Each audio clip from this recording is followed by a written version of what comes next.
Damn, man. That's crazy. Yo, these phones is really on some stuff. My phone did something I never seen it do before in my life. Your phone is hot.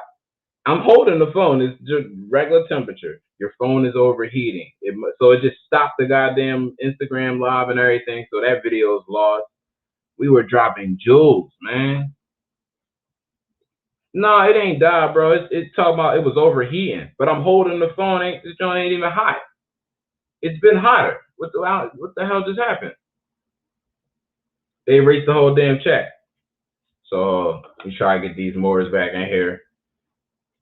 Ah, that's so stupid. Damn.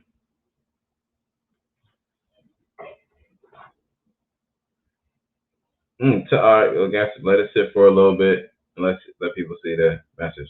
Damn, that's crazy.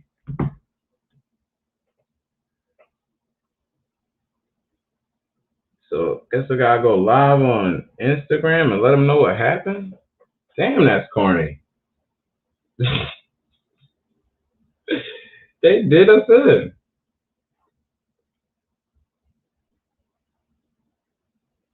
Islam Morris. I'm live. I'm live on StreamYard. I don't know what just happened, but we was killing everything. Next thing you know, the phone killed the conversation. So y'all can come over to StreamYard and we started back up, and I can add more people in on this jump. So what the hell? But yeah, just come over to StreamYard because I don't know what just happened. Hold up, let me let this more know. Hold on. Islam more. I'm on StreamYard. Oh, you probably can't even hear. Well, let me see. I'm gonna just send him an email.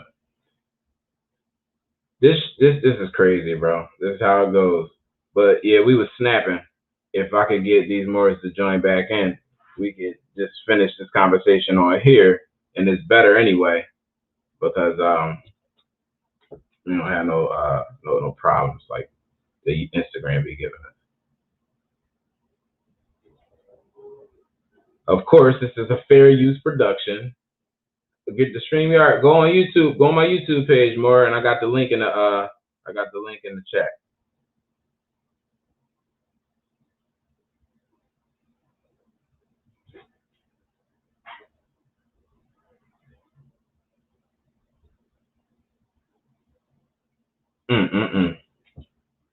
Oh, it's silent?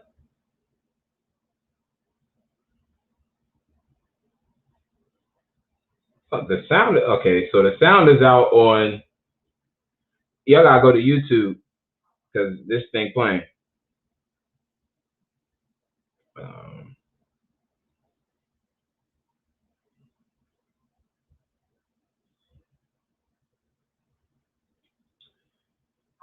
This is crazy.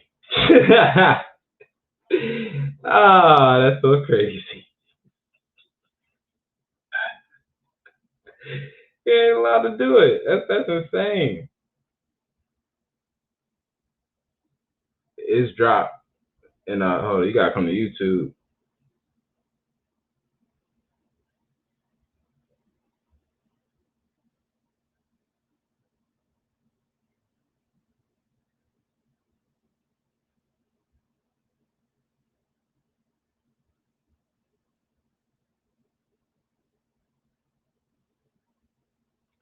All right. Damn. Islam Rancho Bay. So like y'all can hit the chat because we just gonna open this joint up and have like a free discussion because that's kind of, and I already got like some stuff loaded up to cover, what we was dealing with. So y'all can hit the link or whatever, and I'll tap y'all in. Let me put it in the chat again.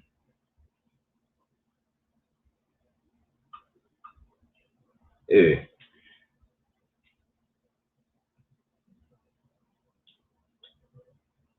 Oh, and on my YouTube page.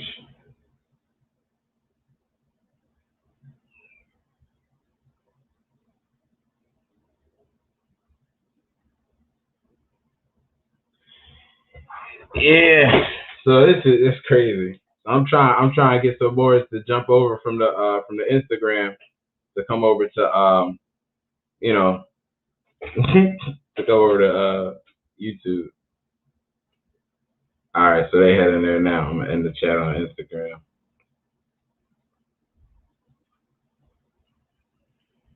Dang, that was crazy, bro. We was going to hell off, and I don't know what just happened.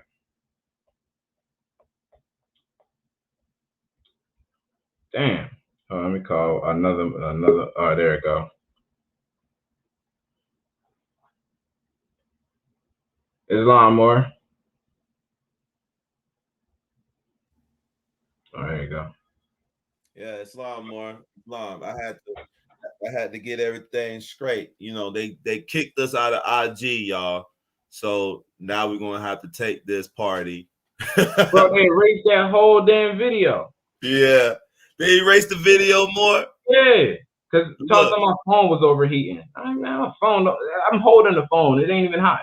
Right, more. They liars. More like we was going in and we got even Brother Sheldon to come on. Like these people, they play with our intelligence all the time. And then they don't want the people that know.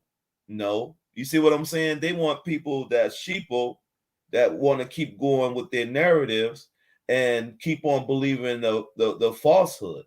Okay. So that's why that video was, melted. But I'm gonna go over here and see if I get it. Let me see. Oh, all right. Sheldon just sent me his email. I'm trying to email this more and tell him to come over. Yeah. Email him and let him come on a chat because we need that brother because they just cut him off like time he came on. So yeah, let's invite Brother Sheldon L back on the platform.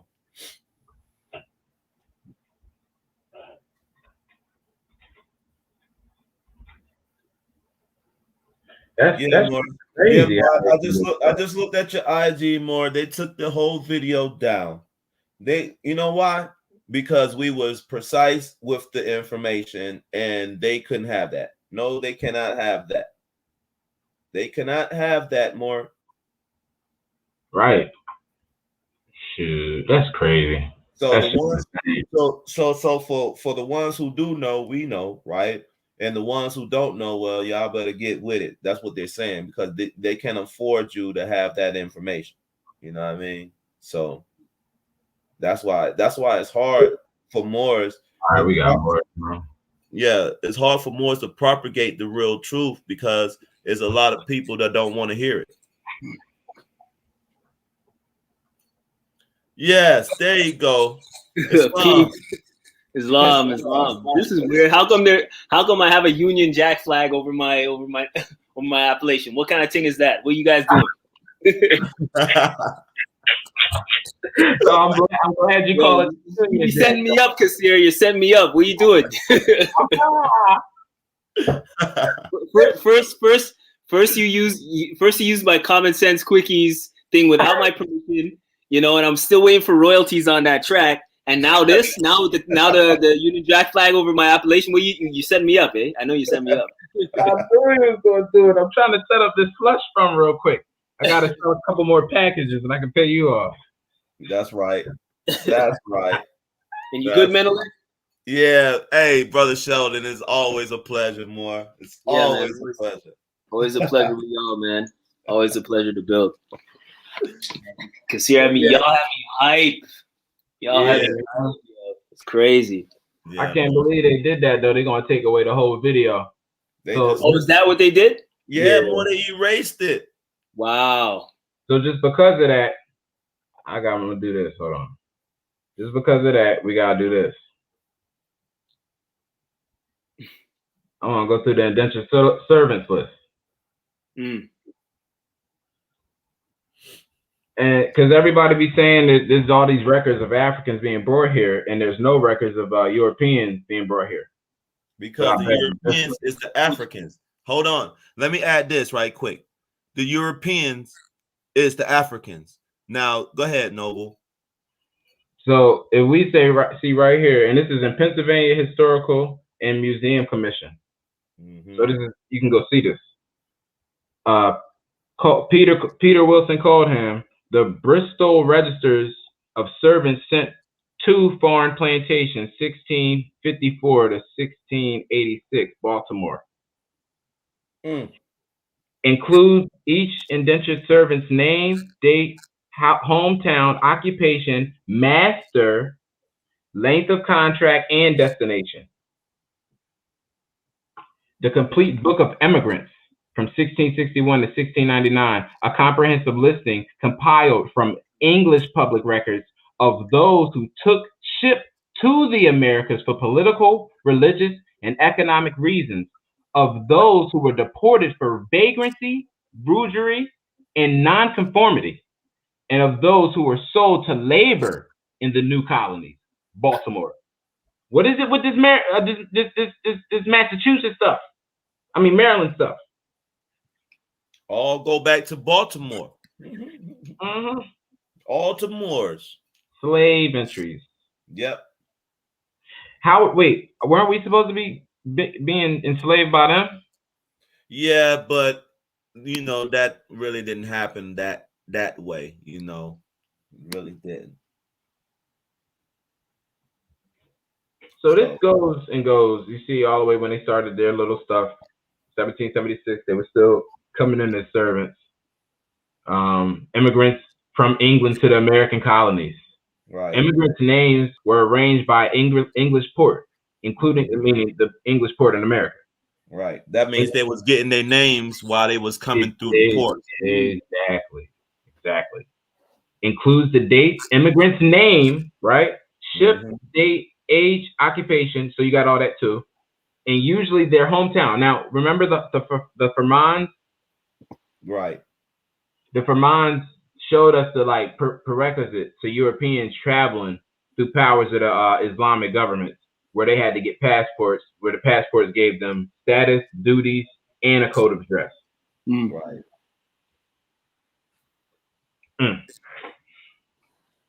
The German immigration into Pennsylvania through the port of Pennsylvania and Philadelphia, 1700 to 1775. Provides sample passenger lists from the ship William and Sarah, 1727. Right. That's crazy. So, right. If you just go and go. The last John I think is 1800s, and it's a funny date. Now I wonder how many of those Germans were English royalty. Good question. That's what a trick is at, Sheldon. No, boy, that's perfect. You have to study the difference between a Palatine Boer and a poor Palatine. Right.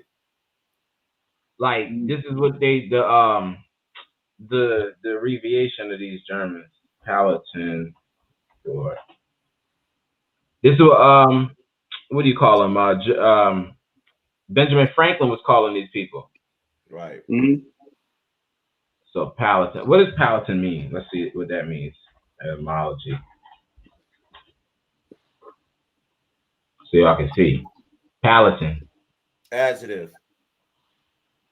Possessing quasi-royal privileges, literally pertaining to a palace mid-15th century of countries ruled by a lord who has privileges resembling those of an independent sovereigns. Ooh, so he has privilege. So it's quasi. Yeah. From the time you say quasi, then you know it's fake. So.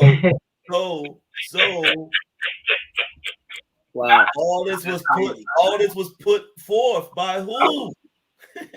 Oh man, bro! It's like you see, it's certain things that aren't understood. Because like Benjamin Franklin was dark skinned, right? But he came into this land as a steward, and a prisoner. So even though he had certain privileges of running administration, he was still a servant. Right. So his speech about the Palatine Boers was the fact that he was upset that they was bringing in the rich Germans. Right. Because he's like, yo, if they come here or whatever, they're going to like knock us out of like all sense of like being able to claim anything. Wow. So if they were bringing in the rich Germans, then it could have been royalty from the England, would you say, or no? Yeah. Because the Yeah. Germans was going into England. Those Germans was looked at as Romans, and when they went to England, they took on Scots heritage. And So when they came over here, they were calling them the free black Scots, aka Roman citizens right. Mm-hmm. in America. So this is crazy. This is Benjamin Franklin. Yeah, because what it was that they had opportunities that they thought they was going to afford through the United States US of A. You see what I'm saying? Because that's why the Sultan said take those Moors over there. They're not going to do anything because Right. the whole formation of the United States of America, right, was predicated on 13 fucking colonies at first. Anyway, so how it stretched out to be 50 states in a union and all this, that, and the third. The Indian Removal Act. Right. And then the World Fair. Right. Exactly. Sheldon, can you give us this one? Benjamin Franklin and colonial American race relations found this Ben Franklin quote as I was doing reading. Why should the Palatine Boers, brackets the Germans, be suffered to swarm into our settlement, and by herding together establish their language and manners to the exclusion of ours? Why should Pennsylvania, founded by the English, become a colony of aliens? Ooh, look at that. Yep. Who will soon be so numerous as to Germanize us instead of our anglifying them, and will never adopt our language or customs any more than they can acquire our complexion. Oh snap! You hear that? Oh snap! Okay, Mm-hmm. so right there, the Germans were darker. Right. The Germans were darker. Mm-hmm. At least darker than they were, right? At the very least, darker than they were. Yep. If that's what they meant by complexion. Yeah. You know? Dark in comparison to the Europeans. That's crazy. Right. And then it goes on, which leads me to one remark, that the number of purely white, WHITE, people in the world is proportionately very small, still is. All Africa is black or tawny. Asia chiefly tawny. Okay, so hold on, I gotta pause here. Why are they spelling tawny for Asia with an E and tawny for Africa without an E? Right. That to me, what does that mean? Okay, they swapped it around more. So, all right, so all Africa is black or tawny. Asia chiefly tawny, and in Europe, the Spaniards, Italians, French, Russians, and Swedes are generally of what we would call Swarthy complexion. Yeah. The Swedes all the way up north, and the Russians. But then again, you see that in Russian art. Like I got books here of Russian art, and you see it's all. Yeah. Oh yeah. Now here's the thing that's interesting. Swarthy, right, is very dark skin, and that's where you get, like, when you go into German and they talk about the Schwarze. Yeah. SCHWARTZER means Schwarz, like means a swarthy person, dark skinned person. Yes. Right. So wow, this is interesting. Okay, you got me. You see what you do, Kasir? You see this? Like, I'm not, I don't appreciate you getting me this hype, yo. I don't appreciate it. All right, so let's back up now.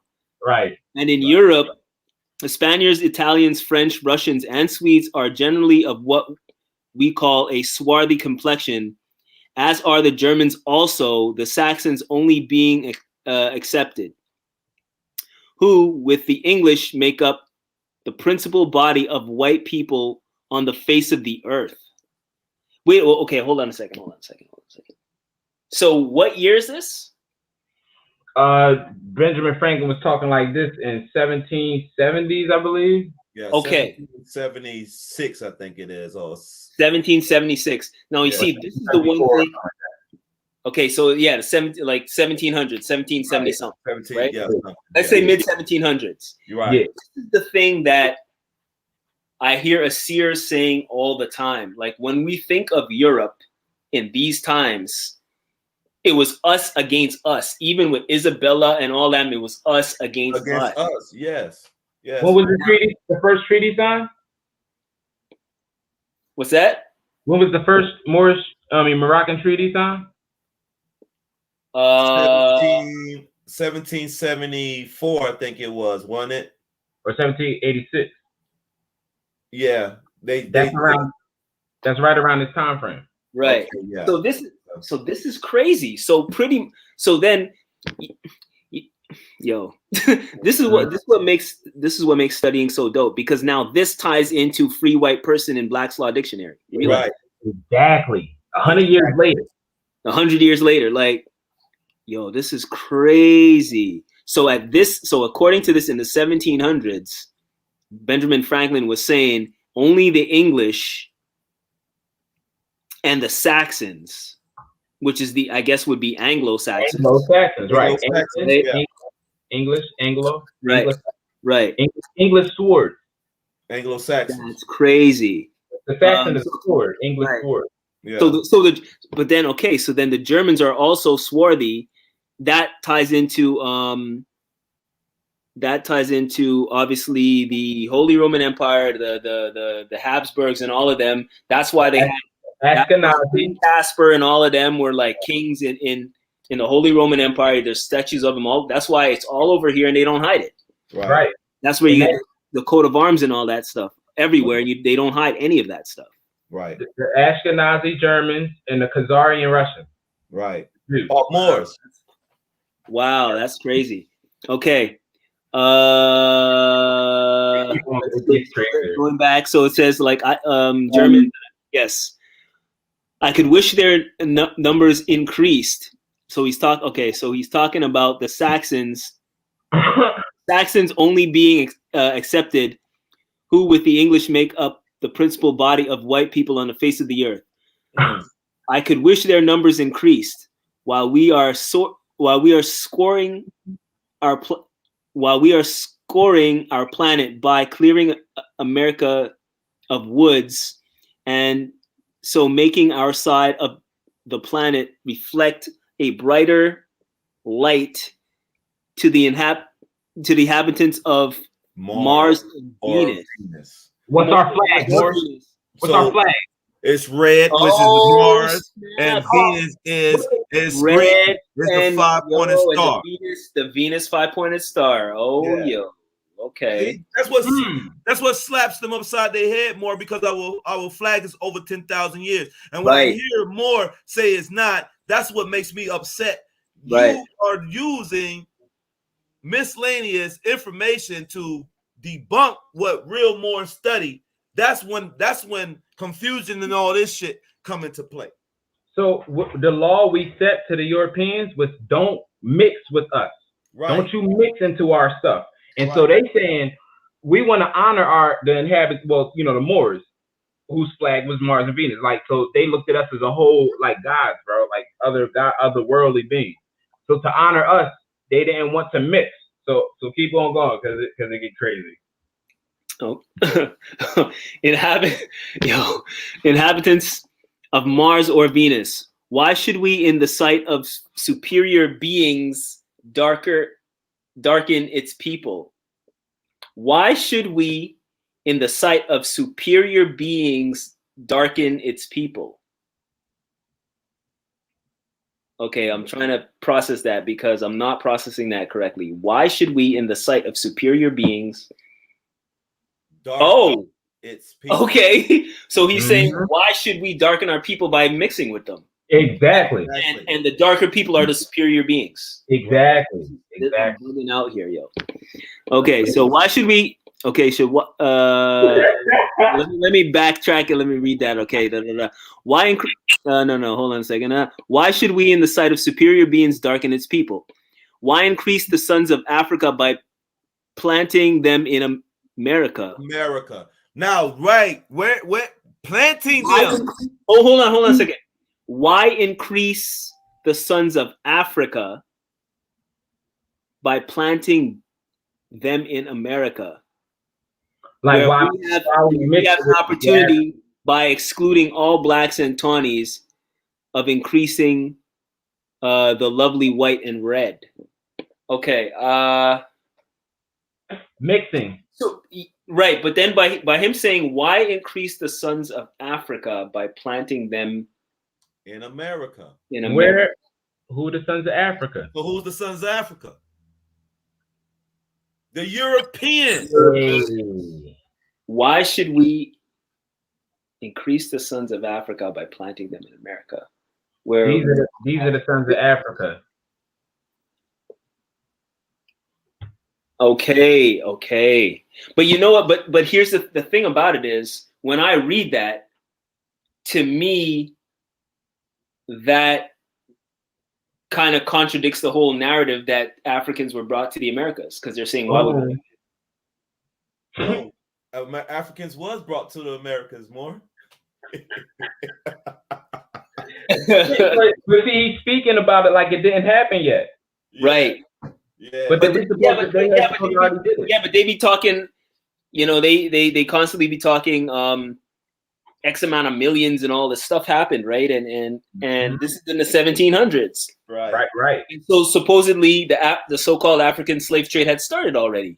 Right. Because they be talking about the 1600s, that it started in the 1600s. So if we're in 1770 something, and you're saying like why there's, and he's making that comment, that tells me that adds to the fact that it didn't happen.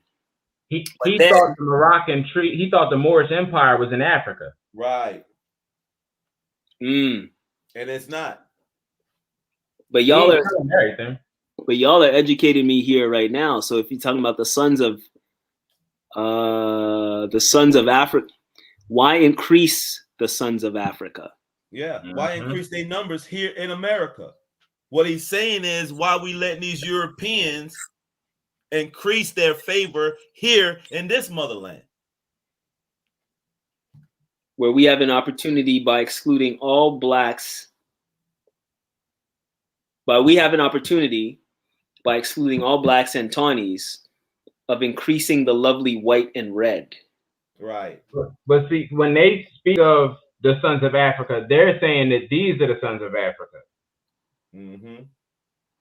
But because he don't know, it's like he don't know his own like lineage or something. So he's just speaking about them, like, why y'all coming over here? But like I said, he was dark skinned too, but he was from the poor families, and he came in here as a prisoner. So he was upset that we was bringing in all the ballers, like from his regions. Like, why are you bringing them here? Like, I ain't gonna be able to get my stuff. You gave me Pennsylvania. How am I get money if he here? Right. They setting banks up and stuff. They do. I mean, they going to work like how they used to go to work. Royals. Royals. I mean, why do they get to get benefits and being semi-royal? Them Palatine Boers, them Palatine Moors, right? Yeah, them Palatine Moors. He was upset that he was a servant and we was bringing in the royal Europeans amongst them. It was like, damn, how we gonna pay off our debts and stuff if they here? Right. We're not gonna be able to make no money. They're gonna take and hog up every damn thing. You see what I'm saying? You know, and this is I'm just thinking outside. This is a smart thing reading of all the people that you read about, you know, like your Benjamin Franklins and your George Washingtons. That's a smart thing of reading their letters and stuff like that, because you get so much information from it. Like, holy. Oh, more. That's how I found out that Cristobal Columbus. The reason why we can't find him in history is because they erased him out of history. Right. He left this land in chains. They arrested his ass. You know the story of Boba Fett and the bounty hunter in Star Wars. Yeah. And Predator. Yeah. They sent the Moorish emissary out to come get him, and he was hiding in Amazon. The Moor left out Andalusia, Spain. It came all the way to Amazon and found that Moor and brought him back home. Can y'all hear me more? Did you want me to continue reading? Did you want me to continue reading it or what? Yeah. I had to bring in another Moor. Can y'all hear me? Okay. Yeah. Okay. Cool. So when you're talking about increasing the lovely white and red, you're talking about like the pale skins then. Yeah. Us mixing to create those. Mixing. Yeah. Okay. There were no white and red yet. We had to mix with the Tawnies to create them. Yeah. Right. And then the sons of the Tawnies that was mixed back with some some fairer skin, and then we get red. And it's just deducing down our stuff until you get to a pale skin, which they can call white. Right. This is Lacostas. Okay. I find this quote interesting for a number of reasons. Franklin's hatred of Germans and Scottish people is well known, but it is surprising to see how deeply ingrained in American history this kind of worldview is. What I also think is remarkable is the last sentence. Is he referring to Indians red as lovely, or does he mean pink-cheeked whites?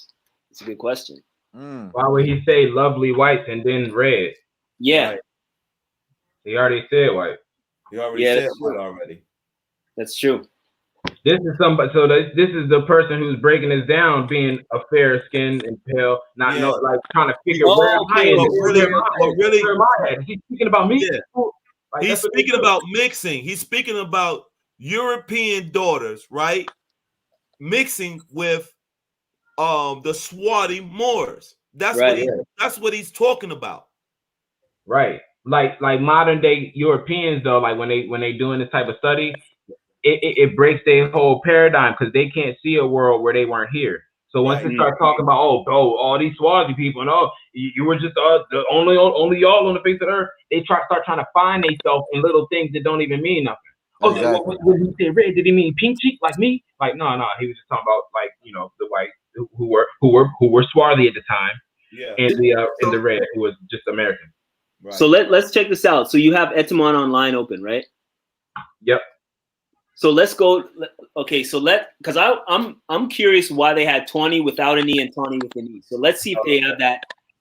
Let's see if they have that in there. Tawny. All right.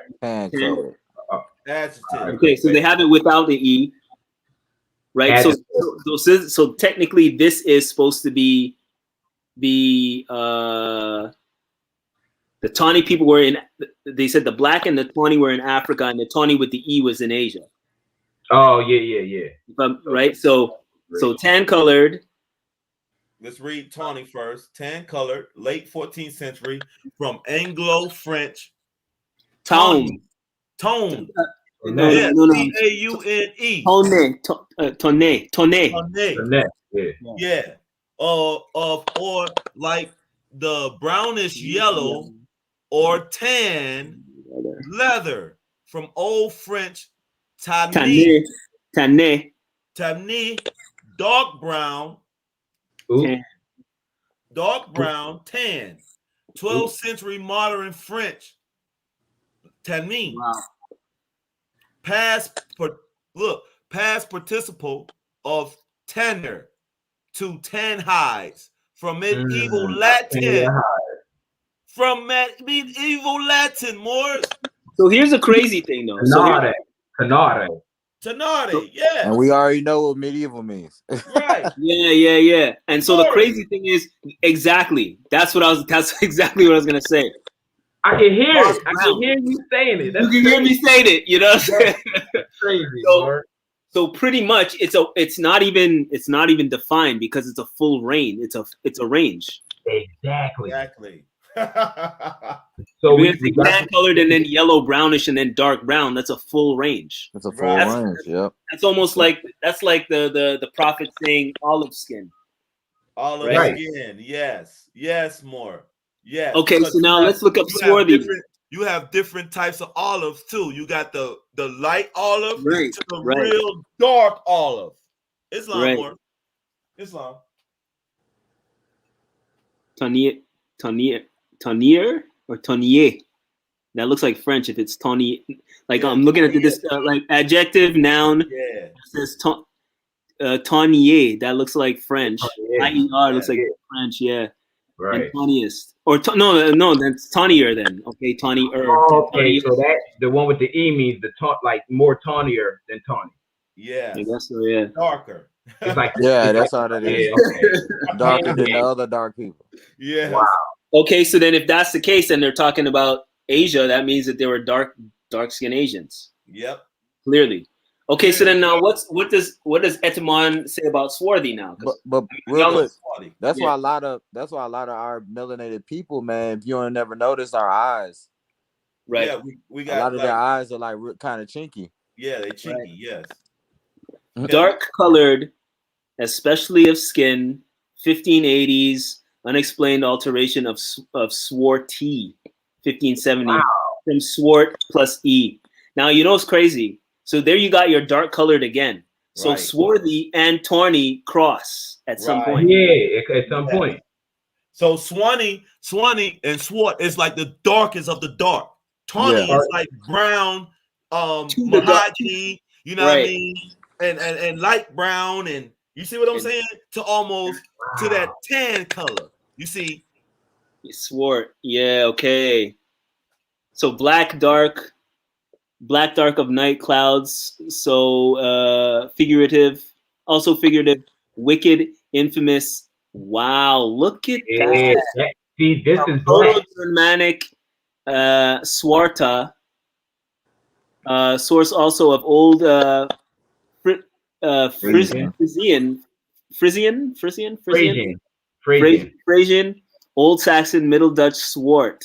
So wait, why they speak that in Old Saxon more if they wasn't supposed to be light? If they were supposed to be light, what happened? Oh, were they dark before? Oh, Yeah.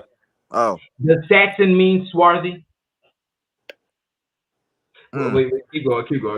But they're saying, but what I'm getting is this is the source. So the source is Old Saxon. Source also Old Frisian and Old Saxon and Middle Dutch, Swart. So that was from their language, not necessarily what they look like. Right. But here's something that's interesting. So he has Middle Dutch here, and when he was when Franklin was describing the swarthy races or the dark-skinned races, he only said the Saxons and the English were quote unquote white. So if he's talking about the Swedes, now does the Swedes include the Danes, which are right next door? And then the Germans, well, I guess Germans, that would be all of Gaul. So then technically that would be Holland as well, which would be Dutch as well. Right. So the Dutch would be dark skin as well. Mm-hmm. In other words, the Saxons were still dark too. Right. He was just hiding it, like, because it was all about class. It wasn't about, like, when they saying white, they just mean because they got more money. Yes. Right. Or they wanted to be an appearance of more money. The swarthy ones was the ones from the land. It was like the farmers and all that. They had the bread. Like who we call the slave masters, the real runners of the colony. Okay, so then you would because I was but then he said complexion though. Oh wait, I gotta get a book. But see, that's why I asked that question. Like in complexion, did he really mean complexion or did he mean something else? Right. Right? That's why we have to go in. That's why we have to go into the context of things, like really pinpointing like what his meaning, you know what I mean? Right. Because the way I was looking at it is if he's talking literally when he says complexion, he's talking about skin, because he was talking about he was talking about thorny and swarthy, which is complexion, skin complexion. Right. Right. And then he did say white. And so looking at that, he's way outnumbered if he's talking about only the English and the Saxons were the quote unquote white people of the planet and the rest were Moors. Right. And that's what's funny is that exactly in 1779, the Treaty of Peace and Friendship was 1770. It wasn't 1779. I'm tripping. 1777 was we're talking about the Constitution. Right. But the Treaty of Peace and Friendship in there, it talks about like the empire seeing the world as Christians and Moors, and Christendom was Europe. Right. And so the rest of the world, the Negro Question Part 6, the 13 Black colonies. Mm-hmm. This is the joint where it goes into like the heritage of what you would call him, Benjamin Franklin, because they hide all. Oh damn, went right to him. And then it got his quote right here. Benjamin Franklin with wait, let me see what the year. In year 1664, there were 7,000 Dutchmen besides the real Dutch, Prussians, Bohemians, French, Swedes, Norwegians, Danes, and 5,000 English, including Scots, Welsh, and Irish. I can prove that these were black, and yes, I see Benjamin Franklin's essay, America is a Land of Opportunity. That was 1751. He was right on point with mid 17. Right. He did this speech.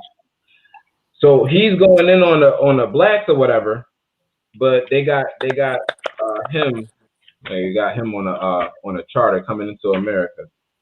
Right. Hold on, wait, gotta get to it. Charter of Carolina. No. All these people with servants. It's insane, bro. It's like another mind bender. Hey, Moore, why you I got this book, right? I got the let me see what it's called, Illustrated World Encyclopedia, right? And it got a little information in here on John Adams too, and it's in you know, it's back in 1735. I'm gonna read a little bit. I don't want to go into too much into it, but I just want to add this in this too. It says John Adams right here, right? No man ever did more to make his native land strong and independent than John Adams, who became the second president of the United States. When John Adams was born on October 19th, 1735, the American states were merely colonies under the rule of the King of England, and no one had dreamed of a nation called the United States. Then the dream was born, and after many struggles and hardships, it came true. John Adams played an important part every step of the way as a young man. He predicted freedom for his country. He was at the first Continental Congress, all right, meant to unite the colonies. He helped to write the Declaration of Independence and was one of its singers, having helped to make the United States possible. He served in the first as vice president, the first man to hold that office, and then as president. John Adams lived 90 years.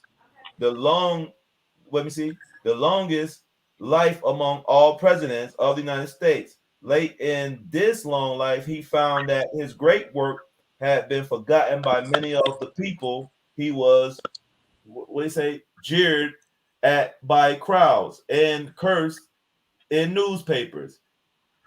Sad and bitter, he retired to his farm in Massachusetts to live his life out. But in later years, he found himself again loved and respected by the American people, and he died a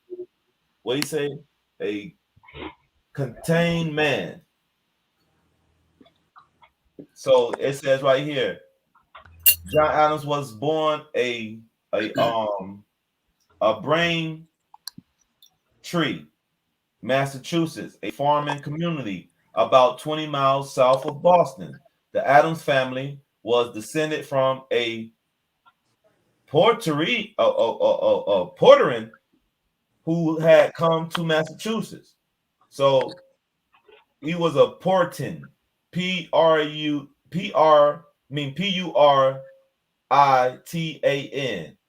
who had come to Massachusetts from England 100 years before that. So mostly all these people was from England, right? Right? Mm-hmm. Yep.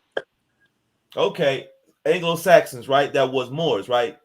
Okay. Mm-hmm. All right. Just had to make sure that I put that out there too, because a lot of what we call these modern Europeans, we call them that because they are the modern ones. not the ancient Europeans. Right. Okay.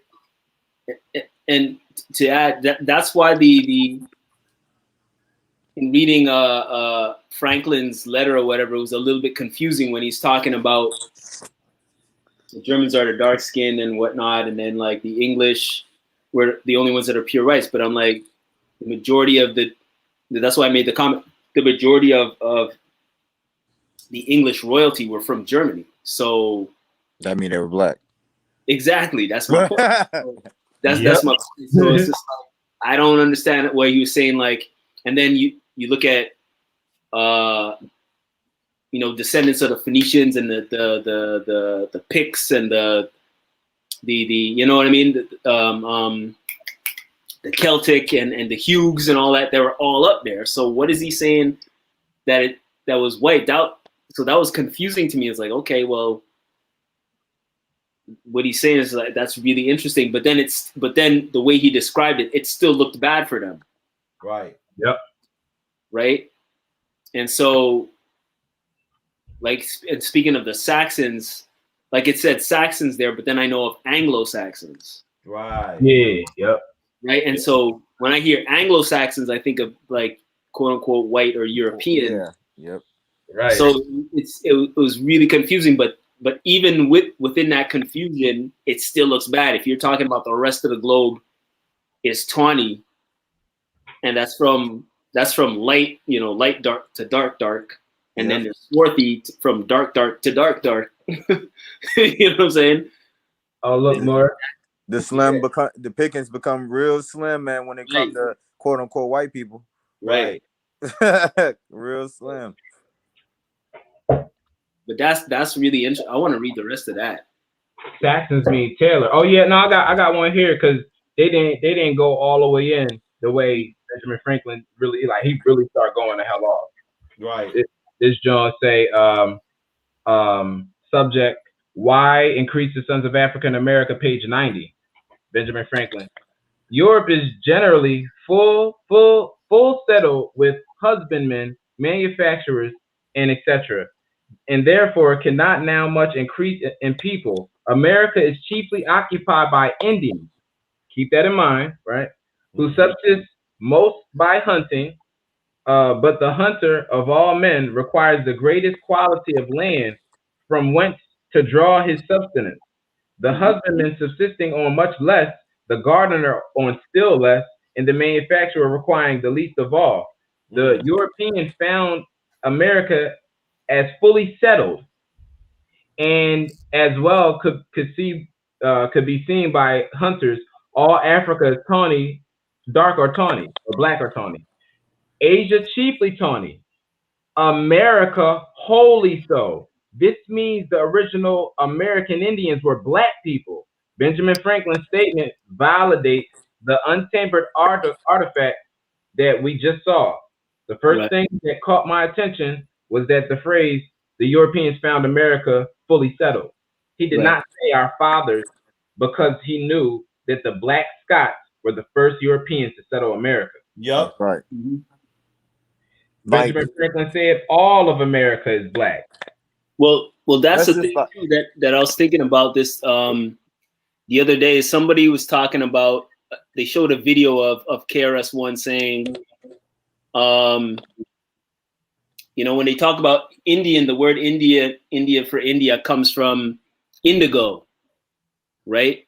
And so the reason why they named it India is because all the people, in India were very, very dark. They named them after indigo. Indigo, the dye, right? That's jet blue black. And then I was thinking, okay, well, if that's the case, and you're telling me that Christopher Colon traveled west, and when he got to the Americas, he started calling them Indians and the West Indies and all that. And these people are Indians, and they're named after indigo. That means that they would be jet dark. They would be very dark skinned, yes. Well. They would be very dark skinned. That is correct. Hold up, Morris. We're about to blow them away. It never stops. The Tyrian Porter.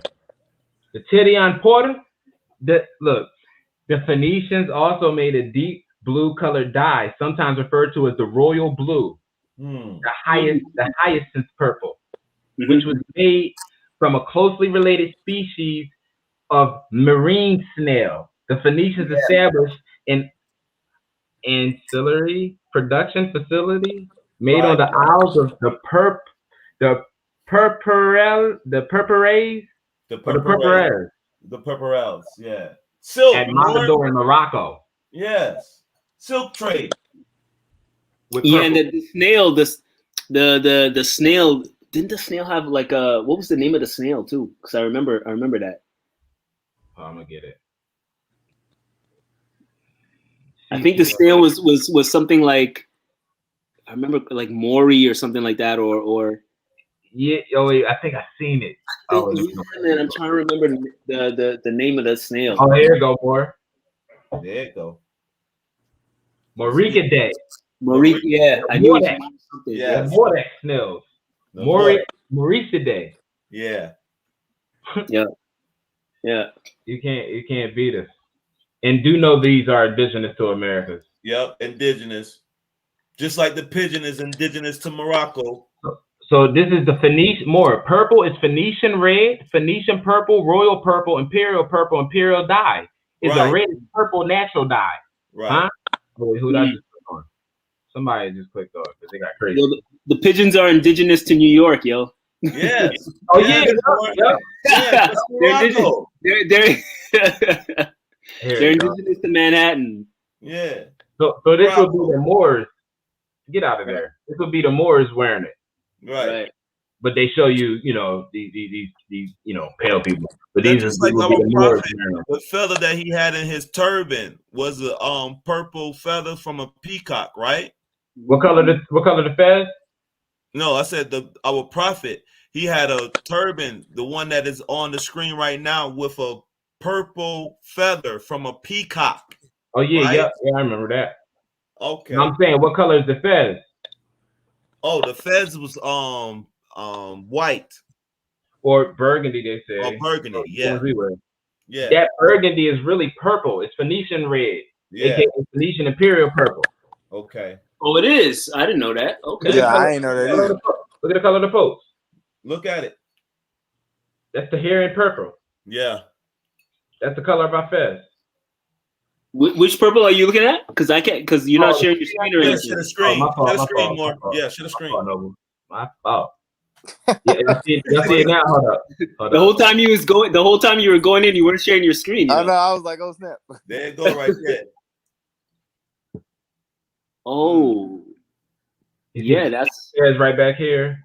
Fez. And then they all got the king hat or the royalty religious so-called hats on. They're crazy. Why are they all pale? And so they're saying that this is purple. Look, this is purple. Look, Morris, you see how they paled them out, right? Yeah. They wasn't even around at this time period, Morris. Yeah, they wasn't ruling at this time, Morris. Like they put these images to trick us. That's it. So we go right here, the dye, right? Yeah. I put this right here, and we went into this. To here in purple. It's Phoenician red. Wow. Look at there. Phoenician purple, royal purple, imperial dye, right? And then I looked at reddish purple, hit the purple, that popped up. Right. That's our fez color. What they're called blood red burgundy. Yes. Yo, I gotta remember this. This right here. This right here, when we start dealing with dealing with colors and stuff like that for my design work. Oh yeah. The meaning of it and the history of it, I gotta remember more. You need to start making you gotta make an archive of all this, man. Yeah, that's what we was trying to do more. It's like when we do these videos. Very red. I mean, we need to keep an archive of these videos. Just like the one we did on Instagram, but they deleted that. Yeah, yeah. Because look, we was getting too into it. We was getting too into it. Science of this. It's saying the source is green lion. Hold on a second. Don't move, wait. Don't, whatever you do, don't move that. I gotta take a snapshot of this. Yes, more. Crazy, you got to take a snapshot of that. Yes. Green All right, lion. do what you will. Hold up, the royal Let me purple. go ahead Hold right up. there. Let's get the screenshot going, y'all. Shoot. Let's get that Come going. on, Morris. Yeah. Hold This on. is all because that Morris said that little ignorant Morris said that we wasn't Morris, and he called my grandmama a slave. You're right. Like I told you before, more. He wouldn't have said none of that stuff if we was in the room with him. He wouldn't have did that. I promise you, he wouldn't have did that. And we started it off with my damn DNA, didn't we? Right. We ain't pull up no DNA. What are we talking about? Right. Then you want to call your mom mixed and all this crazy. Your grandmother mixed and all this crazy stuff. Like, because I missed the beginning of the live. So you were talking about your DNA. You went in, like you did a DNA test. Yeah, Morris. But the DNA test it's not the we ain't relying on right, of course. Me. You gotta get the there's genetic what do you call that? A genome analysis. Genetic markers. Yeah, right. And then that'll pull out basically there's certain tests that they do with certain groups of people, right? And certain tests are done by dark-skinned people who trying to find where the dark-skinned people was. And the stuff they're finding when they're trying to find the dark-skinned people is shattering the genome project. Right. So then 23andMe and Ancestry, they kind of play in like a pseudo game of like firewalling you from learning the real stuff, because they make subset genome sets that just, if you dark skin, it's gonna say you from Africa. Period. Right. Yeah. But this is the descent for that, like to see why is wrong. So we go right into it. This will kill him. Kasser for Raja. Malaria of the genus Plasmodium was established in the New World at least 15 million years ago. Right. And guess who's already, immune to it, Morris? Oh, watch. Mosquitoes carrying malaria of the genus Plasmodium, the type that causes human illnesses, were established in the New World at least 15 million years ago, long before modern humans existed. At the time, the disease infected various types of birds. This information should cause a rethinking in relation to how direct-to-consumer genetic testing companies assign so-called sub-Saharan African ancestry. It's currently believed that the Duffy-Naw allele, FY SNP RS2814778 C allele, has the frequency of almost 100% in sub-Saharan Africans, but occurs very infrequently in populations outside of this region. And that a person having this allele to not have malaria based on a certain mosquito bite that originated in America, right? The mosquito originated in America 15 million years ago, right? Having this allele is thus more likely to have sub-Saharan African ancestors because of that allele, not your actual gene. However, in my dissenting opinion, I disagree, as the national tree of Peru is in genus Cinchona. Cinchona is a genus of flowering plant in the family Rubiaceae, containing at least 23 species of trees and shrubs. They are native to the tropical Andean forests in western South America. The medicinal properties of the cinchona tree were originally discovered by the Quechua people of Peru, Bolivia, and Ecuador. The bark from the cinchona was used to treat symptoms caused by malaria parasites, which contain quinine, a drug that is still recommended for treatment of malaria. More. That's the hydrochloric, hydrochlorine quinine or whatever. Right. Yeah. That's the one. You just said the actual scientific word. The drug, they call it a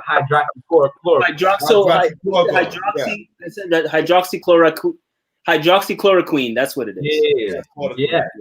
Did Trump say something about that? Yes, more. Yes, and Trump was saying that, and they use that to treat malaria today, and that's supposed to be really, really good for anybody who has COVID. They're saying like that prevents COVID. Yeah, because he said he even take it. Right.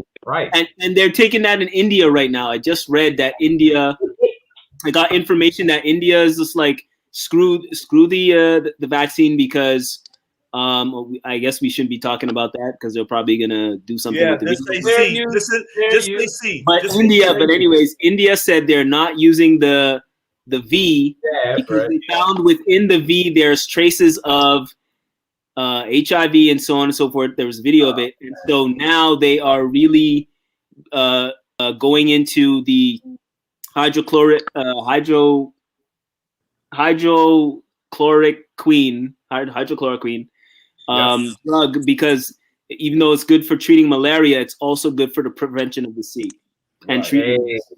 Right. And they've been using that in Brazil as well. The Brazilian the Brazilian prime minister was cussing out the media because the media was taking it, and he's like, why don't you tell the people the truth? And this is the president of Brazil doing that. And this is crazy, right? So you got to go back to, also you got to look back on the prime minister of Haiti when he was still alive, right? He was like, you know, my people don't need, you know what I'm saying, your V. We have a inherent connection with nature, right? Where do you draw, right? The what's the word you just said? The queen yeah, all of that comes from nature. Yeah. They have an inherent connection with nature. He was like, we don't need that. We taking this. We good. You know what I'm saying? Don't worry about it. And then that boom, was basically him declaring his indigenous rights. Boom. Ancient people, we use our ancient medicinal plants. We don't need y'all damn vaccines. That's right. We good. It's an apothecary in Germany. Ain't it apothecary in Germany, the first one? Yep. That's crazy. Yep. And then look, right there. Yeah, and then look, our people are crazy because then they had those you know, those trials on Tuskegee Airmen. Oh so, man, don't even start with that. They didn't even take them to America to do them more. They took them to America to the island. I'm just saying more. So watch this, Morris. Natural selection is the differential survival and reproduction of individuals due to differences in phenotypic variation due to underlying heritable genetic variation is a fundamental prerequisite for evolution by natural selection. What are we talking about? Right? Because they told us natural selection was some other stuff. Let's deal with it. Protection against Plasmodium vivax malaria is conferred by the Duffy null allele or Duffy negative antigen. Or particular note, the Duffy blood group wasn't discovered until 1950. And then in 1955, many so-called African Americans were found to be resistant to P. vivax malaria via paper titled Experimental Testing of the Immunity of Negroes to Plasmodium vivax. These so-called Negroes were Americans. The first paragraph in the paper states, one of the first observations made after the laboratory was established in 1931, and the American Negroes were relatively insusceptible to Plasmodium vivax. Any of y'all ever got bitten by damn mosquitoes? Yep. Any of y'all ever get damn malaria? Nope. You ain't no damn African. You know we don't get malaria more. That shit don't affect us. Get that mess. They tried to put that on us, man. We don't get that mess. I ain't no African. This is how they did it. So then you see the little more right there, giving the Shoshona branch to these European daughter, and it's the head falling off the damn statue. But they take the Europeans right here just taking the damn stuff off the tree freely. Didn't they have like all types of the bubonic plagues and all that? Mm-hmm. Come over here and get this antibody. We're gonna deal with that. But the thing is, like there's so much symbolism in this, right? So when you look at these old drawings, you see the lion behind the leg of the woman, right? There's a lion head behind the leg, so there's meaning there. Her right foot's forward, so there's meaning there. Then you have the more offering. There's when you look at a lot of these old paintings, like when I went to the Berlin Museum, you see a lot of these paintings, and you always see this little more in the corner, a little more in the corner, a little more, a little more in the background. Always. Going back to so this symbolized in America when they came here, and you got the little more handing out the junk. They ain't even got the damn mother and the father on the damn screen. But watch this, more. In 1621, 1720, they changed this to this thing around his waist is called an Indian apron. But if you flip it upside down and put it on his head, what's it called? Right. A war bonnet. Yeah. A Moorish hat. Yeah. in the when they entered it into the collection. They called that a Moorish hat. But then in 1720, after 1621 switching Moorish to Indian, they called that Moorish fez Indian apron and put it around the waist in depiction. Right. That's in the book Standard or Headdress. Standard headdresses. Right, more. Right. That's a fez right there on his Where waist. y'all getting all these books from, man? I need to get this stuff. Hold up. I'm like, man, I need to get it. Yeah, Morris. We be going to those old book. You know, we be finding books more. You got to go out there and just, you know, get out there and look for them. Go to book. You know, what they call them, book conventions and stuff like that. Here you go, Nobles. Here you go. Mexican Standard. Mm-hmm. It says demise of the Archduke Ferdinand of Tyrol, the founder of the collection by the imperial commissioners appointed to revise his will on folio 472 of this ancient document. It is cataloged with other objects and featherwork contained in a chest, number 9, and is described as a Moorish hat of beautiful, long, lustrous green and gold-hued feathers, bedecked above with white and blue feathers and gold rosettes and ornaments. And front on the forehead, it has a beak of pure gold. The term hold up, more. Hold up, right? Okay. Yeah, show the picture. It goes back to the golden eagle too, more. Exactly. Oh yeah, there's the feathers. Yeah, that's right. Now watch how we do them. Watch. Skip down to 1930, the 1730, and what do it say? No, 1788. Okay, in 1788, however, a remarkable transformation was effected. The hat became an apron, and the official record reads an Indian apron of long green feathers. It is garnished above with a narrow band of white feathers, followed by a broad one of green. Then there is a narrow strip of red and a broad one of blue. They got the red, white, and blue, and the green and red. And the green and red. So that's synonymous. God damn it. Come on, man. You can't beat that. This object is an Indian hat, but it wasn't an Indian hat because in 1621, the word Indian was substituted for Moorish with the single alteration of the original text. Hold up, more. Hold it right there. Now, read where it says Indian was substituted for Moorish. I need you to read that part again.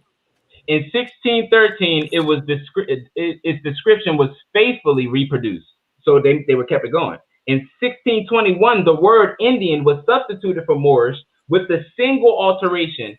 The original text was again transcribed in 1730, so they changed it twice. In 1788, however, the remarkable transformation was effected. The hat became an apron somehow. So this became an apron. That apron goes back to masonry. Yeah. Let's do it, boys. Let's do it. This ain't no little mason. This a Moor. With his fez around his waist for no reason. Keep on going. Hey, first of all, can somebody send me this stuff? Can somebody send me these documents? Because I need. I gotta read Mexican Standard Book. Well, I'll download that as well. So, but that's what when you get these old books, man, they just have so much stuff in them. Yeah. Where are the books from, though? What date is this book from? It's got, I would say, like 1890 something, right? Yeah, 1844, I think. 1844. That's what I'm saying, man. See, look at that. We don't get type of materials like this. You know what I'm saying, Morris? Like we got to go and go over mountains and shit and look for shit. And then when we go online to find stuff, here you go, Morris. Here you go. The prices are astronomical. You see what I'm saying? Body Museum, American Archaeology and Ethnology. Okay. Harvard University. Papers. Look at there. Papers Volume 1. So is it a website we gotta go to? So it is called Mexican Standard. That's the name of it. No, it's called Standard of Headdress. But where are you downloading it from? Yes. Archive.org. I had a page of that, more. I had a page of that. Archive.org is the site, bro. Yes. Yeah. Yes. Just type in Standard of Headdress. It should pop right up. Hold on, wait. Yeah, but Oh, here you go. Here you go. Here you go. Oh, okay. Standard of Headdress. Hold up. Peabody Museum. I'm finna get that PDF. Huh? Is it standards or the defense? They talking like they have some ancient history, but it seemed like we're the ancient Mexicans. And then when we deal with the annexation of Texas, we know who it belongs to properly. And it's of ancient Mexico. Right. You know what I'm saying? It's from ancient Mexico. So which we call a Mexum. Yep. Right. Yep. I mean, obviously, if at the Americas there's Sheikh a Mexum. Hold up. No, but don't. Yeah, analogical and ethnological Peabody headdress. Hold on. Let me see. Wait. 4, 5, 6. All right, 6. Wait, 6. Montezuma, the Moorish king. Yeah, well, yeah. I can't hear nothing no more. Peabody headdress. Yeah. Hey, more when I put Peabody headdress, turbans and shit. Ferdinand II. What was that footnote? Scroll up. Yeah, Ferdinand II of Tyrol. What was that? 1529, 1595. Whose name is indissolubly linked with that of the patrician wife Philip. Okay, was the second of son Emperor Ferdinand I of Germany, and the nephew of Emperor Charles V. Oh, damn! Come right back. The Incan. Look at there. It was the Incan kings list. Look at there. We remember it. See, come on, man, and remain. So wait, hold up. Let me see this. This book. Okay, wait, because we missed something when we was reading. Oh, here it go. More right after that, we got the colors together. It said the bands are studded with crescents or horseshoes, small circular plates, other thin gold pieces. An old inventory designates this as an Indian hat. Now go down. It says despoiled of the gold beak. They took the gold beak, and possibly of such means of attachments as may have originally served to fasten it. It would seem as though the object had been deprived of that which characterized it as a headdress, for it remained an ache. They deprived it of its nationality. Right. They subjugated it. 52. It's like they subjugate everything. 52 years interviewing. This is 7. Yeah, but you already know, bro. Like, it's called Mexican standard. Mexican standard Peabody headdress, right? Yeah. Let me see where it's at. And okay, he had dropped out. You good, more? Yeah, this is crazy, man. Nice. One more had dropped out. I was saying here. So we started him again. We hit him again upside the head with this DNA. So now y'all know if y'all ain't got the malaria from getting bit by the same mosquitoes that everybody else get bit by, then you're not African. Here's another sign, though. Here's another sign. Let me deal with this. The Imbo from the what do you call these people? The Cameroons, right? Right. The above illustration shows how genetically distinct the Americas 100 is in comparison to the Imbo of Africa, A00, by way of 11-step mutation difference. Genotyping of a DNA sample that was submitted to a commercial genetic testing facility demonstrated that the Y chromosome of this African American individual carried the ancestral state of all known Y chromosome SNPs. They talking about Albert Perry? Let's keep on going. We identified 11 Y chromosomes that were invariant and identical to the. Sorry. Let me mute this. Mute. This code. So they found only 11 individuals, like they say in step mutation, 11 chromosomes. They talking about they found 11 so-called Africans in Cameroon, trying to say that that's how we come from there. Now watch this. These 11 chromosomes were all found in a sample of 174 Imbo individuals, so 174 Imbo individuals from Western Cameroon. 7 of these Imbo chromosomes were available for further testing, and the genotypes were found to be identical at 37 to 39 SNPs, known to be derived from the A00 chromosome. So we could closely say that them Western Cameroons were from over here. But watch. Although we identify the A00 lineage is an African American, the unusual Y STR profile associated this with individuals' Y chromosome allowed us to identify the same divergent lineage in a single ethnic group living in a small region in Western Cameroon. Interestingly, contrary to the previous Y chromosome and mtDNA mitochondrial studies, we did not identify most of the basal lineage in the traditional hunter-gatherer population, such as the Khoisan or Pygmies. Science Direct. An African-American paternal lineage adds an extremely ancient root to the human Y chromosome phylogenetic tree. So it's certain things that they couldn't find over there in Africa when they saying, well, y'all really Americans. They found it in this Americans, and it was so ancient that it said that it housed all humans that was birthed on a Y chromosome, aka all male lineage comes from this one male in America.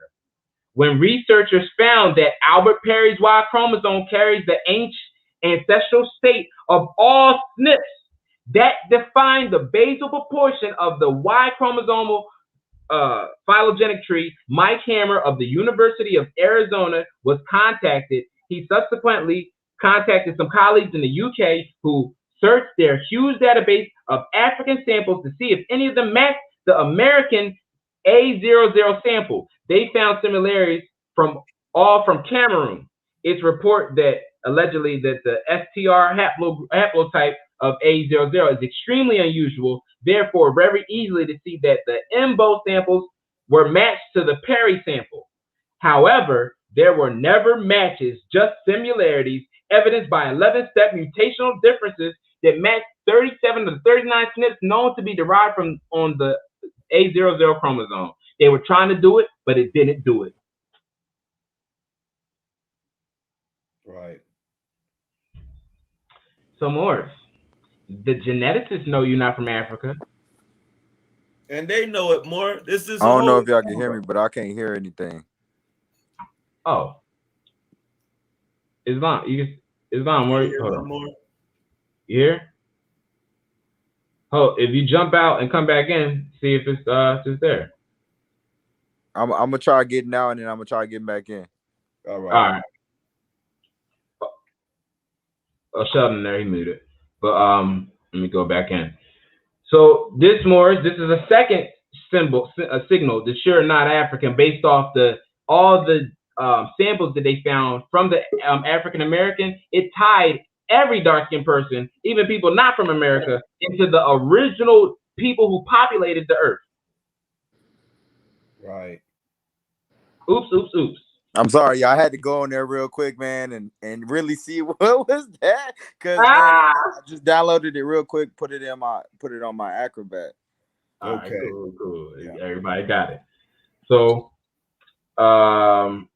the lack of these dense sampling in so-called African Americans has contributed to the failure to identify more A00 positive samples in North America because they don't study them. They're trying to study them from Africans, but they can't find it. All they find is the similarities.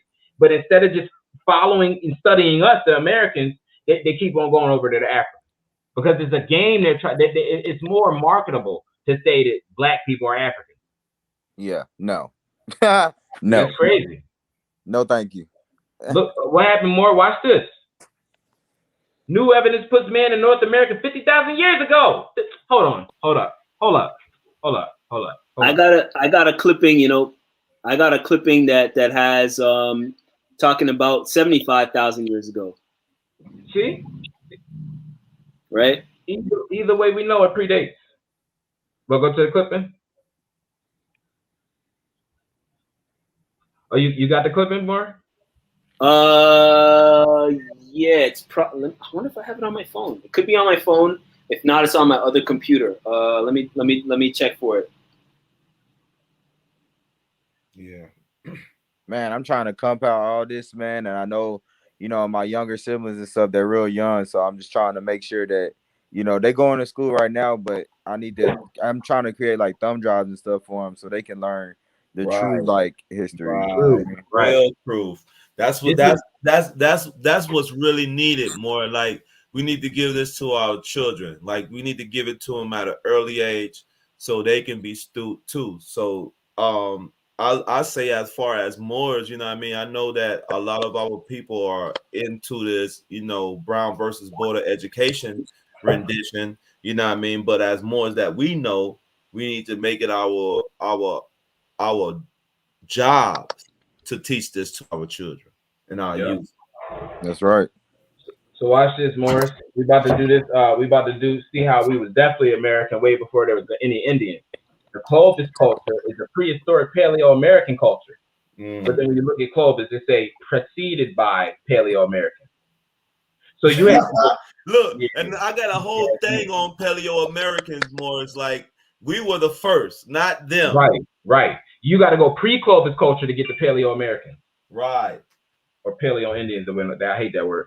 But the distinct stone tools found in close association with the Pleistocene. So see, the whole world in the Ice Age period where it all connected, but it used to be a connection between the top line up there. But wait, where was we at? All right. It appears around 11,500 years ago. So there's no Clovis people over here before 11,500 years ago, but we have been over here since 50,000 years. Right. Pre-Clovis. And they actually have this. Like it popped right up. Boom. Pre-Clovis. Pre-Clovis is a term used by archaeologists to refer to what is considered by most scholars to see discussion the founding of the populations of the Americas. The reason they are called pre-Clovis rather than some more specific term is that the culture remained controversial for some 20 years after its. Oh wait, I don't know what they're trying to talk about. Get into the whole joint of it. Pre-Clovis culture. Boom. There we go. Yeah. There we go. So I'm trying to get a date on what they say. Oh, now watch this. Now this is the crazy part. They say, oh yeah, you claim pre-Clovis, but it's supposed to be that they crossed over from the east or the west and came down, right? Supposedly. But when you deal with pre-Clovis, Clovis first. When you deal with pre-Clovis, you get this right here. It says 50 has been preferred dating method as far. Sites that have provided much of the dating being referred has come from the Monte Verde, southern Chile, Meadowcroft Rock Shelter, Pennsylvania, Cactus Hill, Virginia, Paisley Caves, 5 Mile Point, Oregon. This is where they finding all the bones to say that this is real, right? Utah, Nevada, right? Oregon and all that. But most of the stuff is coming from all the way in the east. So how is people all the way in the east if they supposedly cross over from over here? Right. Ooh. Oops. Before y'all cross. Yeah. Oh, Got him. Got him. All right, now we about to see the sites. Monte Verde, Chile. Meadowcroft Rock Shelter, Pennsylvania. These are all artifacts. We can go to those joints, and this is our ancestral sites, more. You cannot remove the stones and the sites in the Bible. Right, it's in the Bible. Those are the laws that they can't see. That's why the prophet said, "Don't get rid of those Bibles, Moors." And let's look her up, more. Let's look her up. Because you know it always go back to a Moabite. Always. Boom. This right here is another way you can show that these Native Americans don't have no history before your people. Because the Naya skeleton. Right? Yeah. Right? Yeah. Now this is the part. It says likely died falling into Hoyo Negro. Look at that. The Negro hole. The black hole. That's what it's called. The black hole. Yeah. But our people want to be called Negro though, right? Okay. All right. And Yeah, I'm black. still looking for this thing. I guess I'll have to go to my other computer to find it. I thought I had it on my phone, but because I remember in one of my Canaan Land Wars presentations back in the day, I remember pulling it up and showing it. Right. You know, Brother Sheldon, I know you got like a whole lot of archives of stuff that y'all did with Cool Joe. Man, tell me about it. Yeah, you got to go. You got to sit down for a minute, probably about a couple of hours just to find shit. Sometimes, you know. Did you say Candyland presentation? Canaan. No, I didn't say Unfortunately, I didn't say Candyland. Granted, there are candies. There's a lot of candies, you know, maple syrup and stuff. They make, you know, candies out of maple syrup. Yep. There we go. So there's a lot of candies out there, but it's not. Unfortunately, it's not Candyland. It's Canaan Land. It's Canaan Land. Yeah. Okay. Mm-hmm. So you know, this is not Willy Wonka and Chocolate Factory. Okay. Right. There we go. The problem with Nia's skull, the skeleton Nia, is that the skull that they found is what they call the rachycephalic, which means it's Negro. Yeah. Mm-hmm. It's Negro shaped. Yeah. So they like, oh damn, well, why is she shaped like Negro? But the people coming over here to saying that they Native Americans, they have what's the other name? But basically they had the short skulls. Mm. Why are they skull shaped different? And this is the problem. Every time they find some old person, they find the skull is shaped like damn Negro. What they said is Negro when they start doing that, you know, scientific racism. Yeah. But that bit them in the butt. Right. Left hemisphere near appeared boom skull, left humerus and upper arm. Right? Yep. Oh yeah, of course. Take it all away. Negro skeleton had a Negro skull.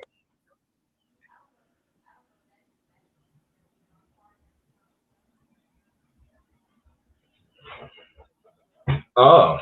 No, there we go. We got live action, y'all. I hate when they do this though, because okay, there it goes. Sometimes the way it do the screen underwater. So they found her underwater.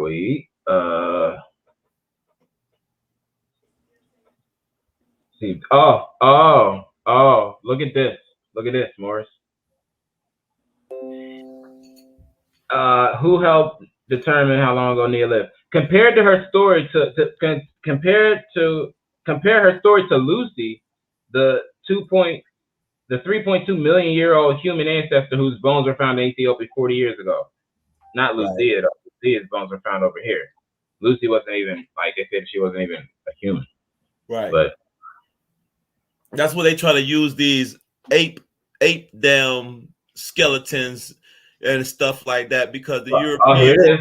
Here it is. Yeah. Gotta go to fake news to get the real stuff. Right. For decades, because they know that we don't read. Anthropologists have fleshed out an idea that modern day Native Americans were descendants of ancient people who made their way from Siberia to America over Beringia. That never existed. That now submerged land bridge never existed. Scientists have also puzzled over curious skeletal remains that look as if they came from Africa or South Pacific rather than Siberia or the Americas, but they don't even study America, so why would they even say that? Right. They're not Siberian. At all. Don't know what it. They just be pulling stuff from everywhere, man. I'm like, it's right in your face. I don't know what you got to make up something on your own for. Right. Because if we all start saying what we know, they don't have no history here like this to claim anything. Yeah, they That's don't. A big problem. And the real problem is us because we keep staying asleep. Like we don't want to wake up out of the damn bull crap, like the ignorance. As long as these people keep telling us this, that, and the third, and we running with it, okay. That's just like somebody going on top of your roof of your house and peeing on you and telling it's raining outside. Understand that. That's what they've been doing to us for generations. More Neanderthals are not Africans, are they? Yes, they are. Yes, No, I'm they saying, but the consensus. are. Well, no. Neanderthals have no genes No, from they're Africa. not. Because that's why Africans don't have Neanderthal DNA in them. Like, right. Ooh, so okay, now we get that's somewhere. what that's that's what we get. Yeah, that's why we say what we're saying, though. You know what I mean? We're trying to make a distinction. Neanderthal and African ancestry. Neanderthals were a species of archaic human in genus Homo. According to complete Neanderthal genome sequence, DNA signatures found in present-day Europeans and Asians, but not Africans. They were closely related to modern humans, sharing 99.7% of DNA. The people actively left by Neanderthals, the people activity left by Neanderthals include stone tools, bones, some found in Eurasia, around Western Europe, everywhere but Africa, right? Now watch this. When you take the haplogroups that make up the Neanderthal and put it into GEDmatch, the genetic composition of them, and you put it in the GEDmatch, watch what happens.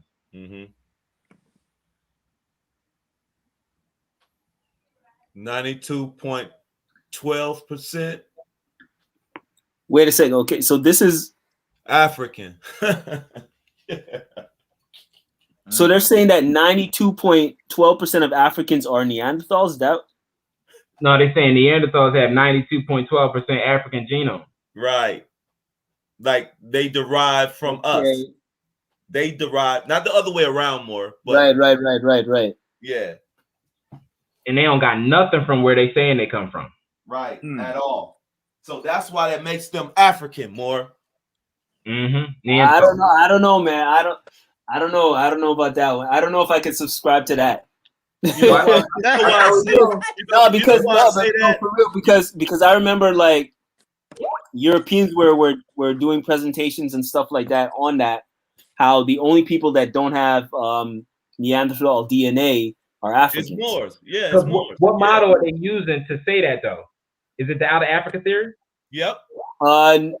No, I don't think it was the Out of Africa theory. I thought they were just going into genetics and so on and so forth. They're using the Out of Africa theory. All their science goes back to one or two, three theories: the Big Bang theory, the evolution theory, and the Out of Africa theory. And then they make facts off Darwin. Right. They do.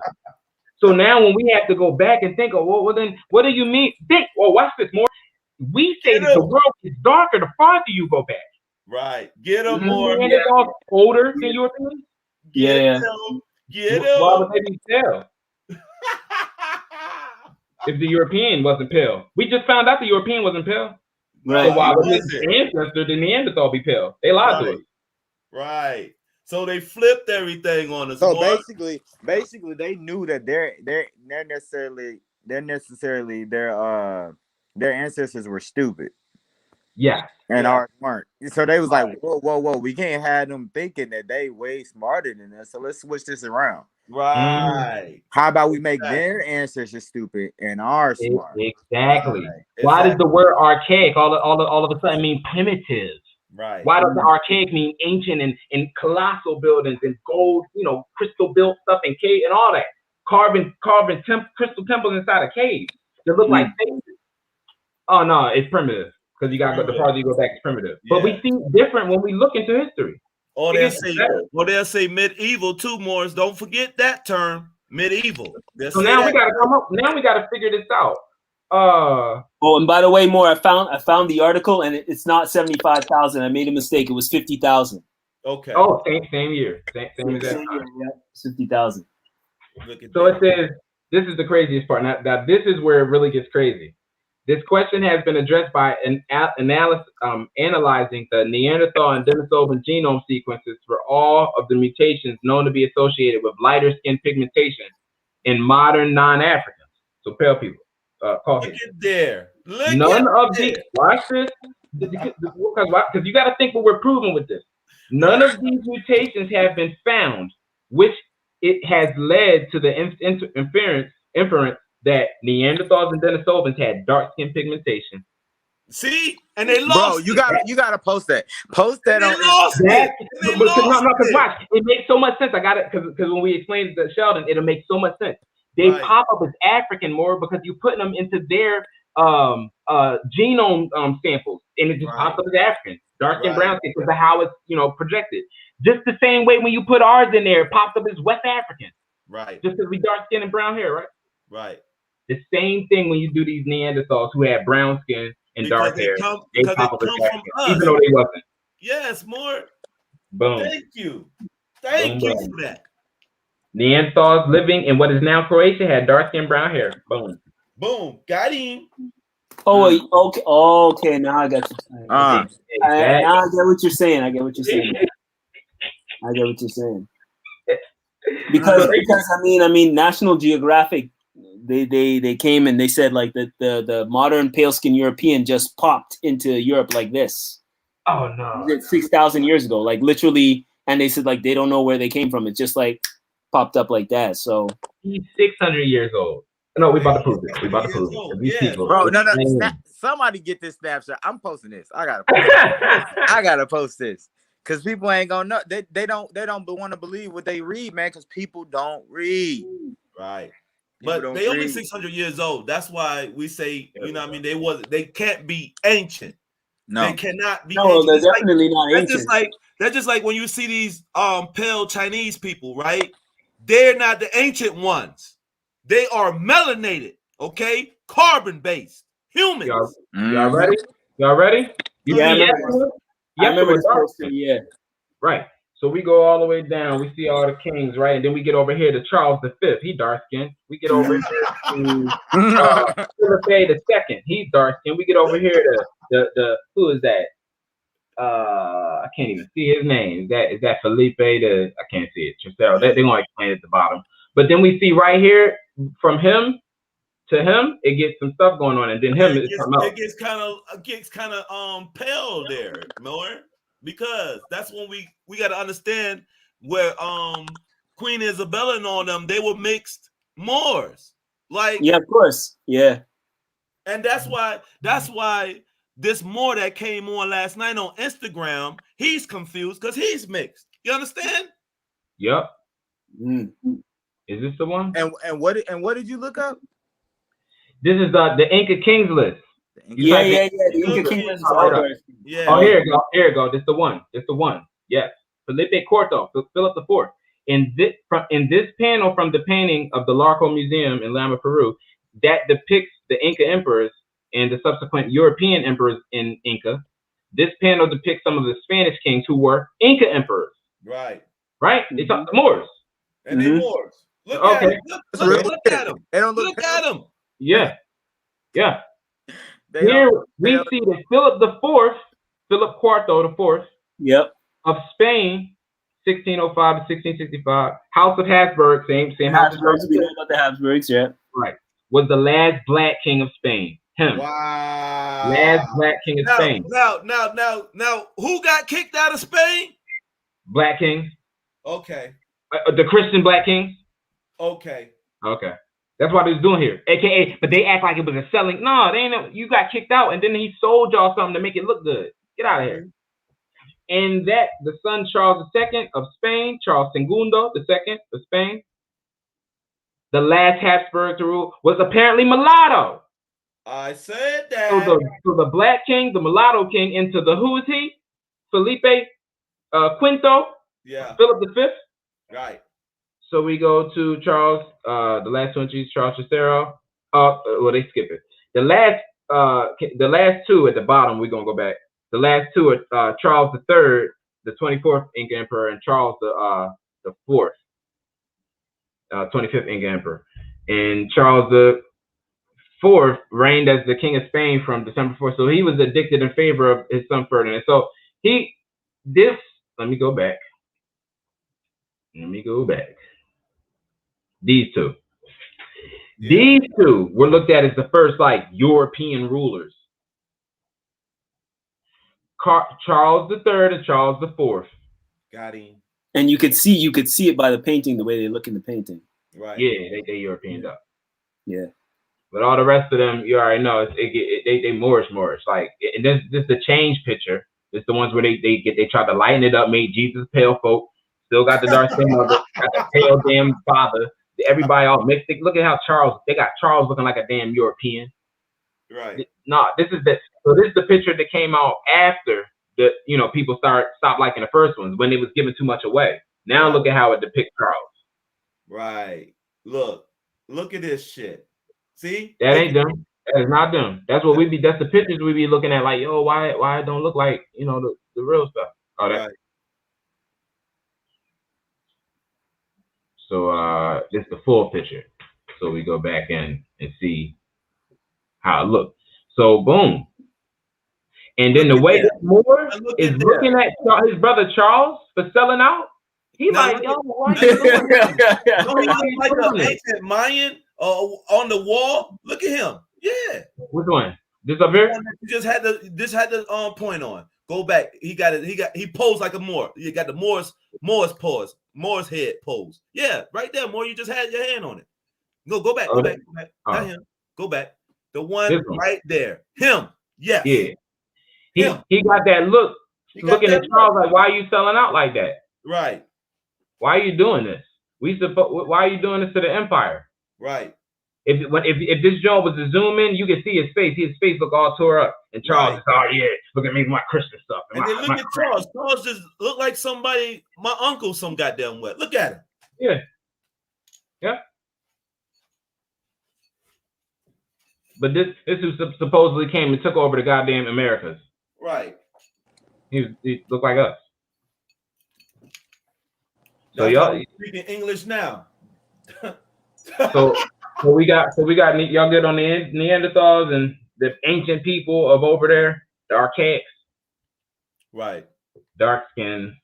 There was no pale people 600 years ago. Swati, Tarny. And then the last joint we can knock them out the box with. Knock them out the box, Rick. Knock them out. Knock them out the box, Rick. Yeah. Indigenous Americas. Hold on, I heard a beat. Who is that? He fell out again. It's wrong. They keep cracking you out. Hey, I had to get some more Moors, man. I was like, hey man, just tune in right now. Good info out there, man. Y'all can't miss it. Y'all can't miss it. Right, more. So more, all of y'all is kind of, y'all all got this. Whether y'all do a DNA test, this all y'all got this. It's a Indigenous Americas North 3%. Now a native, he gonna be like, oh, see, you don't have 16%, so you can't call yourself a native because you don't have 16% blood, and you got the one drop, you're a nigga, all that crap. Per autosomal genetic analysis conducted by ancestry.com, Kasi Raj L, broadly speaking, possesses 3% Indigenous Americas North ancestry, right? Indigenous Americas North ancestry and Kasi Raj L genome serves as signals for Mongoloid integration. This suggests that Mongoloids arrived in the Americas at a later date, and interbred with Kasi Raj L's ancestors who were already living in the Americas. Right. That's what that represents. Right. That doesn't mean that, you know what I'm saying, that you're not. That just means some people came over here and just started mixing in. And mixing in with our people, not the other way around. Exactly. Right. So then if that's true, right? Yeah. Then y'all know of any history of the Mongoloids crossing West Africa?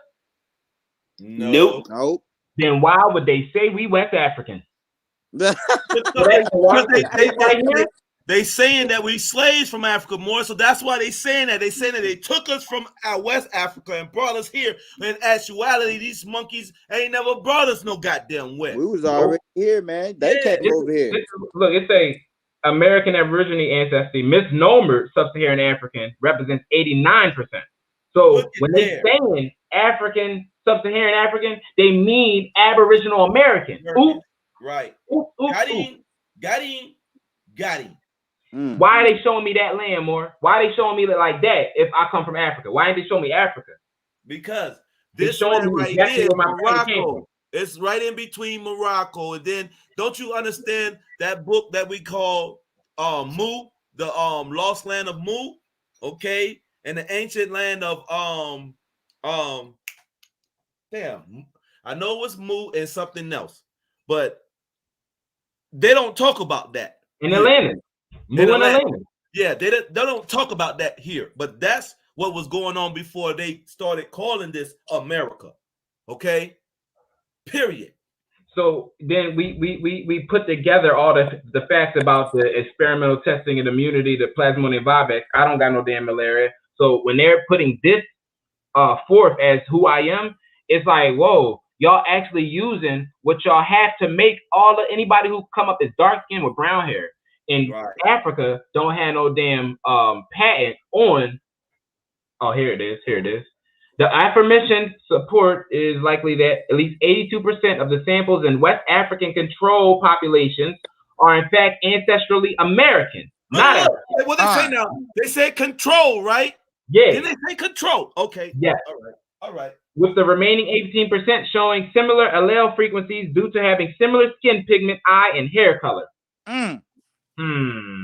Got him. So there is this thing that Africa has a patent on hair, skin, and eye colors. Right. And who's the and why? And why? Why would they do that? Why? Yeah, Africa. People come from to have dark skin come from everywhere. Yeah. Right. So why would they just say that all dark skinned people come from Africa? Why? Because they don't want us to know the truth. All right. Thank you. They don't want us to know the truth. They don't want us to inherit our land back. They don't want to have to owe us nothing. They don't want to go back to the bottom. Right. They don't want to go back to the bottom. That's why they got to corrupt our children's minds, our thought processes, what they're teaching us, what's going into our minds, what's going into our bodies, everything. How we even do business, how we operate, everything. Right. Everything is spoiled on ignorance. So exactly by us calling ourselves Black, African American, Negro, colored, whatever the hell that they're gonna make up next year. Okay, the prophet said we don't need none of that. Honest to our illustrious prophet, Noble Drew Ali. That's what I was looking for, Nobles. It's so crazy, man. People ain't never thought about that shit, man. Like, why y'all so angry at us? Why y'all so angry at us? We ain't never do nothing to y'all. Oh, because y'all know y'all truly. Oh, okay. So y'all really ain't the people that's running this. This ain't y'all shit. That's why y'all mad. Right. This ain't y'all shit. This is our shit. Okay. You can down. We'll never consistently acknowledge that Africa has no patent on phenotype. Yep. Right. And that they can't if that's we look at this, if we look at how to put this in force, then there's no way that they could prove you wrong in court. See, and that's why the prophet said, Moors, be yourselves. Right. So up here with these damn the dude wanted to be an African slave, and I'm like, that's cool. Why are you putting me in there with you? Right. We don't want to be affiliated with that. That's the thing that I just don't comprehend at all. With all the proof that Phoenicians were here since BC times, all of these different so-called African people were here since BC times. Why are you still going to claim that slave narrative? I just don't get it. I don't need it more. I don't need it more. So when they tell you in court, oh, that's frivolous. We don't support that. That doesn't. There's no facts back behind that. They can't do that when you do this.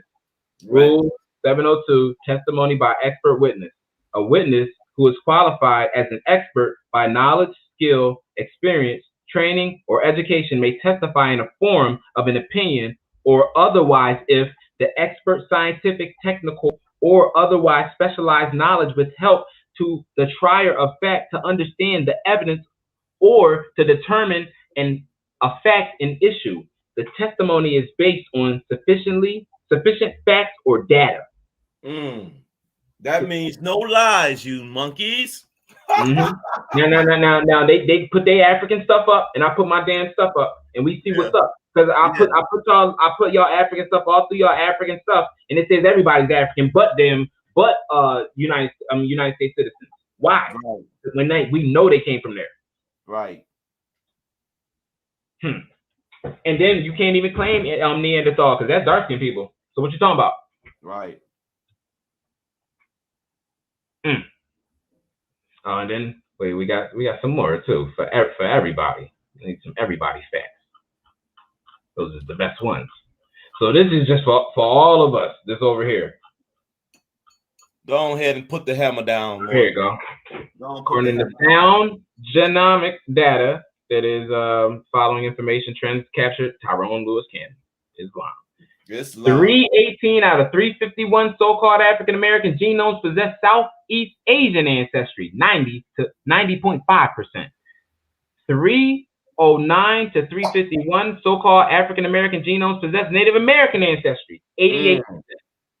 350 to 351. Now this is damn near all of us, Morris. So-called African American genomes possess East Asian and Native American ancestry, 99.7%. Yes, look, Daddy, look at there. East Asian, Native American. Do you know what this means, Morris? That means we Asiatics. Hey, Anchor Watt. Anchor Watt. Anchor Watt. Yep. So in this breaks it down, Native American Southeast ancestry, genetic, the mixture of regions reflect here is due to the original groups that populated the Americas.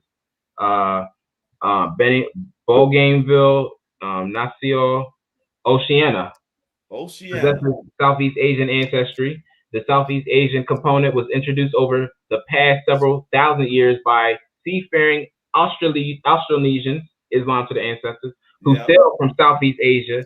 They are believed to be the ancestor of the Polynesians, who settled in Bougainville before heading out into the open water for the Pacific. Okay, hold that thought right there, More. You remember when we had read in law that they passed the Asian laws, and I told our people that that law pertains to them? Now, this is the facts that what I said before that you just read to these Moors right now, and the Moors that's going to future watch this video. That's what I meant by them passing that Asian bill. That bill is for you, Moors. For you. Not for them like that. Nah. They can't prove it with blood, bro. They can only prove it by just just by being in them places now. But your blood do it. Now we cooking more. Now we cooking. Blood do it. Uh-oh. Madagascar. Go watch the movie again, More. They put Madagascar. They said it's in Africa, right? But when you watch the cartoon movie, they in South America. Okay. Okay. Navatu, Southeast ancestry. Now, this is the best part. Mexican Americans possess Southeast Asian ancestry, and we still call the possessors of we're the ones who Mexico belongs to. But it said Mauritanian races, Moorish people, and their Indian associates. Bro. Come on, huh? Please, all this Indian junk. Y'all Indians better get with some Moors. That's what all I got to tell y'all.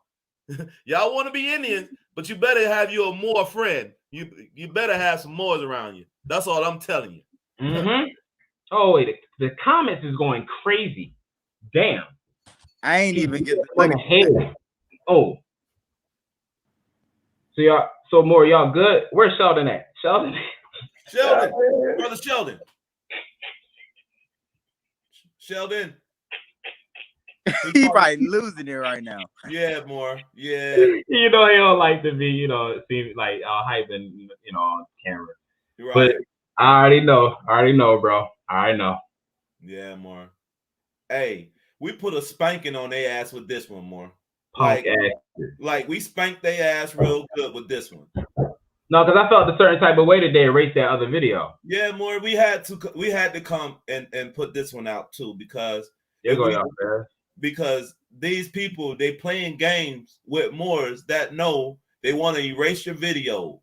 They don't want you to spread the real, knowledge. They want this pseudo shit that keeps circulating, okay? And they don't want to give Moors credit for pulling the wool off our people's eyes, okay?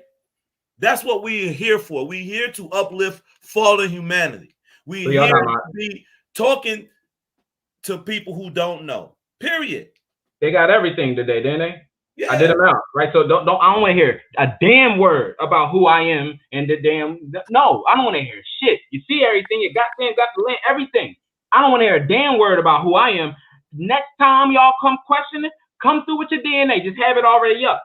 Yeah. Have it already up. Or more, don't worry about it. If they want to come through with some bull crap, you send them to me and I'm going to cuss their ass all the way out. And explain it the way I just did. Yeah. Beat it down. Explain how. Tell me how. Yeah. Show me in your damn descent. Oh, you got one or no? Show me your DNA then. Let's go through it. We can deal with that. Show me all your little haplogroups and all that stuff you want to have. Right. And I'm gonna show mine. Oops. Got him. Is there a link for this, man? Because I know one of my Moors was just asking. He was like, "Is there a way I could see the past conversation y'all was having or whatever on live?" And I was like, "Let me ask if there's a link." Oh yeah. This is my YouTube page. What's my YouTube page, y'all? What is Cocktail Ratel, or is it still on the Conway LC? I can't remember. Let me see. It's Kasir Rajel. Yeah. Kasir Rajel. Yeah. Kasir F.E. Rajel. And they should be able to just see the whole thing, ain't it? Yes. Yeah, because it's going to after, we finish it, it's going to all say, here go y'all servants too. Here go y'all servants. Let's do the servants real quick because they didn't see that part. Servants, indentured servants, they came from Bristol registers, foreign plantations, aka Britain, coming to America, right here. Hold up. English public records, those who took ships to the Americas for political, religious, and economic reasons, and those who were deported for vagrancy, brutality, and nonconformity, and those who were sold to labor in new colonies. 1654, when you were supposed to be servants, right? All the way into the lovely years of 1817 and 1831, when they told y'all they removed y'all Indians. Look more. That's the same time they're supposed to abolish slavery in 1865 too. So this is the same time period, okay? Yep. The fuck out of here. How they did all this stuff when they were servants too? Come on now. Exactly. Right? We show the records though, it get real silly. Royal Proclamation 1763. Let's show them where they was allowed to. Y'all cannot cross that line. See that line right there? Let's go into the line. You cannot cross the line, punk. You stay on the side where that stuff is at, right? Then we had the Indian Reserve right up along the line. So if you cross them lines, guess who you had to come face? The savage Indians whose warfare was, bro, they said it in the goddamn Declaration of Independence. Let's try it. Let's try it out. Yeah, boy. Let's try it out for size. Because I don't know. They said all of this stuff. Declaration. Hey, Moore, I gotta go. I'm gonna go make some money real quick, but I will be back later, and we got to run this back. We have. It's long. It's gonna be put up more. You'll be able to go on YouTube to Kasir F.E. Raj L YouTube channel, and you'll be able to watch the video over again. All right, too easy, man.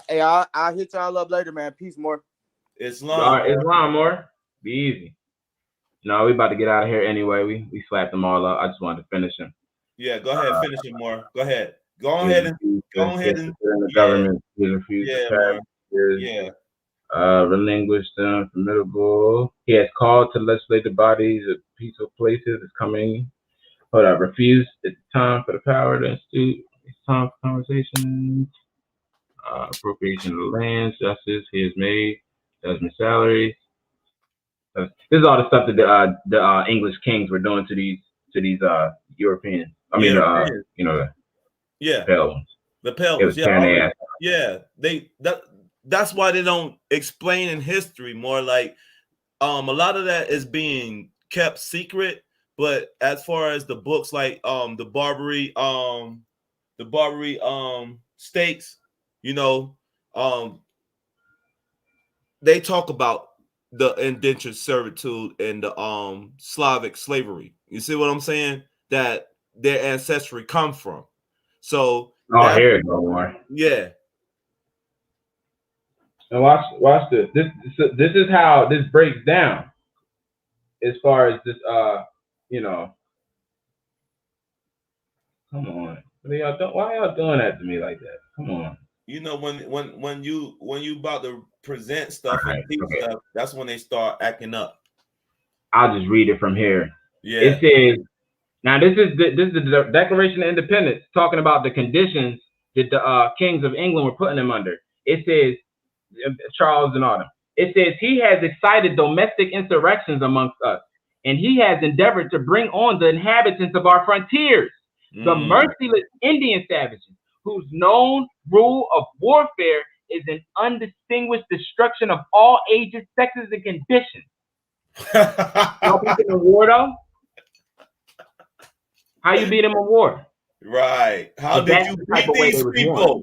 How did you beat these people? It will destroy you out of your whole everything. Right. The way they was explaining it.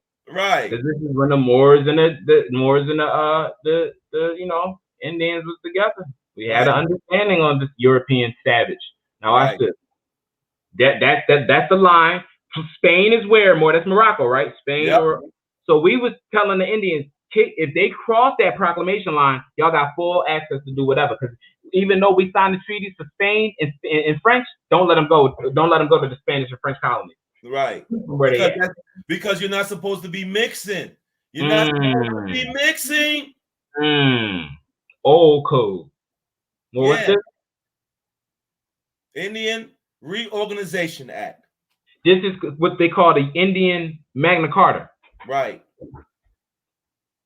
An act to conserve and develop Indian lands and resources and extend to Indians the right to form businesses and other organizations, to establish a credit system for Indians, to grant certain rights for home rule to Indians, to provide a vocational education for Indians, and for other purposes. Now, what is called more the Wheeler Act, right? Go back up. Wheeler Howard. Okay. Wheeler Howard Act. Okay. The Indian New Deal. Yeah. For all you people who want to look it up, that's where you go. So it said the IRA or the Wheeler Howard Act was a U.S. federal legislation that dealt with the status of American Indians in the United States.